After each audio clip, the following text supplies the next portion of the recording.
I know that John Adams loves covering the big orange caravan, and as much as he loves it, he had to miss one recently. But Danny White made some news by continuing to say that he wants NIL guardrails. It's time for Four Downs, and it's brought to you by Dynasty Pools and Spas. Four Downs brought to you by Dynasty Spas, the most comfortable spas made in the United States of America, right here in East Tennessee. Drop in for the all-new showroom in Athens. Dynasty Spas, perfect for all four seasons. Four Downs, presented by Off the Hook Sports. All right, so let's get to it right now. Coop, what do people do to be a part of the program? Here. Hit like and subscribe. Thank you. Coop here. First down. Does Danny White really want NIL guardrails?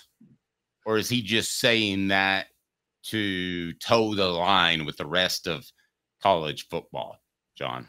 Well, first of all, I want to apologize for running the program off the rails, since we're talking about rails. With that championship discussion about some of the SEC's more recent members. So I'll quickly move on from there. Guardrails are coming. Danny White knows that, so there's nothing anybody can do. Guardrails are coming, and they're going to go for about $2.7 billion. Those will be the guardrails. Caleb? He's lying. This would be like Jerry Jones saying he likes the salary cap in the NFL. Jerry Jones wishes he could spend as much money on as possible to buy a Super Bowl for the Cowboys. He's one of the 5-8 owners that hates the salary cap. All right. Second down, Coop. Cooper Mays here. Second down. Would a salary cap hurt Tennessee more than other schools? I think they have more to spend, so it would. Yeah. Tennessee don't want a salary cap. Yeah, at all. No. I want to tell you why I don't think it would, actually. I think, based on the stories I've been covering and things like that, I think the salary cap is going to be set at such a high level that most schools couldn't pay anyway, that Tennessee will still have the advantage. I mean, if the salary cap is set at $22 million, well, how many schools can afford to pay $22 million to players? Well, I go back to 20. Yeah, I mean, that's at about 20. So what SEC schools with that? We could debate. Of course, Tennessee would be one. Georgia, Texas, Oklahoma, Alabama, Florida. When you get to, I think the South Carolinas of the world is kind of where you could go either direction. Yeah, South Carolina's not paying $20 million. So they're out of the SEC. If Danny White could spend more money for players than facilities, would he do so? Or is he just a facility guy? No, he would spend more money for players if need be. Caleb? He would, but I will tell you this, there's a curveball. He'd spend it more for players and facilities, but he'd spend on both, and he'd cut his salaries on coaches. In case you guys haven't noticed, he keeps hiring up-and-comers so that way he can get them on the cheap, so he can use the booster money to pay more recruits. I'm just saying, I think that's his philosophy. Well, that's only going to work so long. If you start to, well, okay, there we go. No, I think Danny White wants to win. Fourth down. Go ahead. You think Danny White wants to win? He wants to win championships, yeah. No, I agree. Yeah, Caleb, I'm not so sure that he isn't more of a facilities guy, but if Tennessee could pay its players directly, we're talking about a major reorganization. I want to ask the ultimate question as we talk about these reparation payments and everything else. Is that even legal to have a salary cap? I mean, all of the players are going to have to unionize.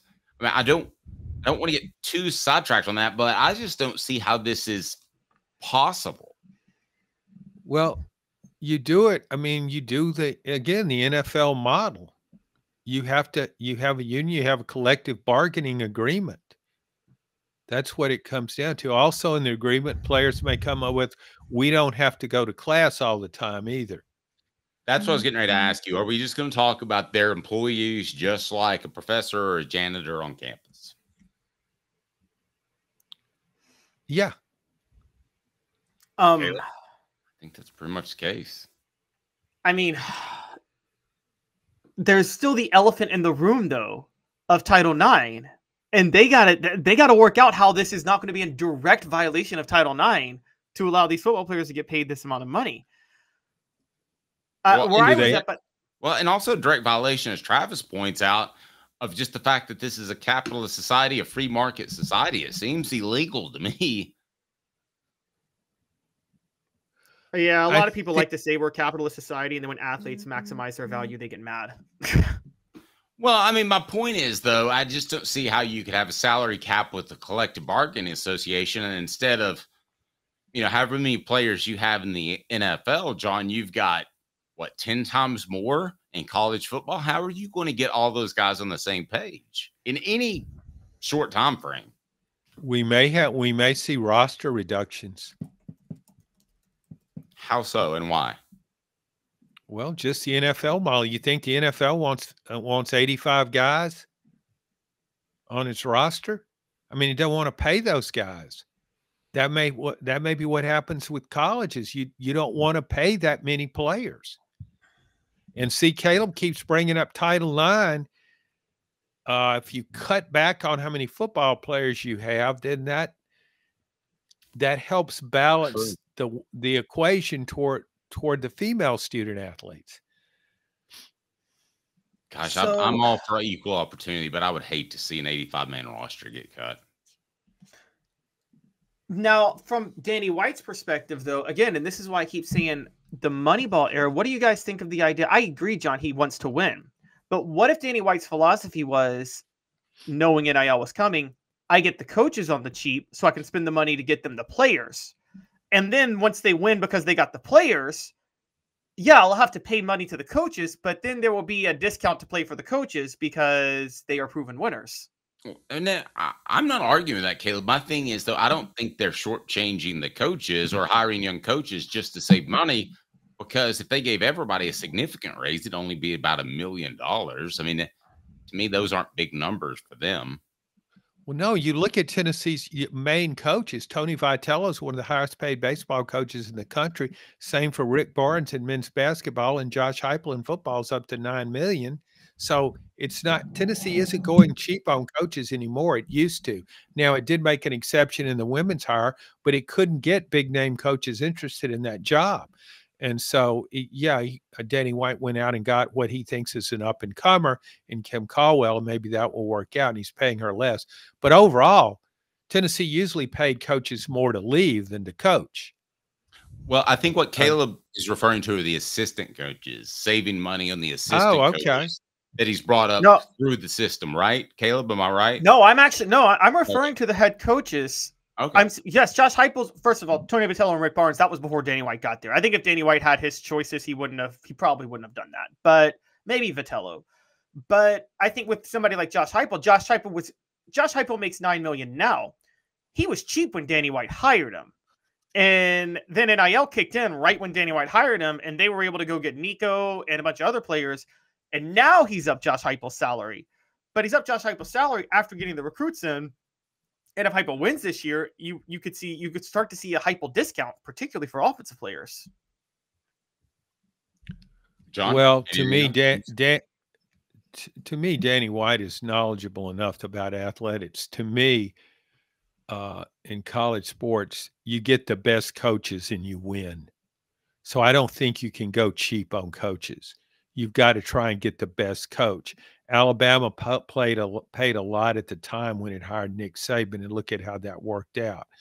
I think you got to get the best coach you can. That's not a place to go cheap to me.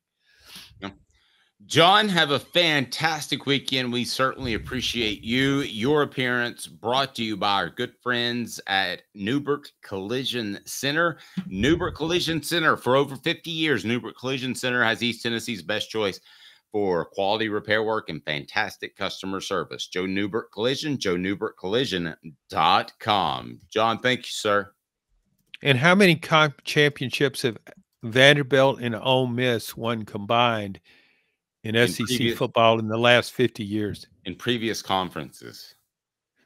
Well, Ole Miss hasn't won anything since integration happened. I think those two things are tied. I got a little bit of history on that. I'm sure you do.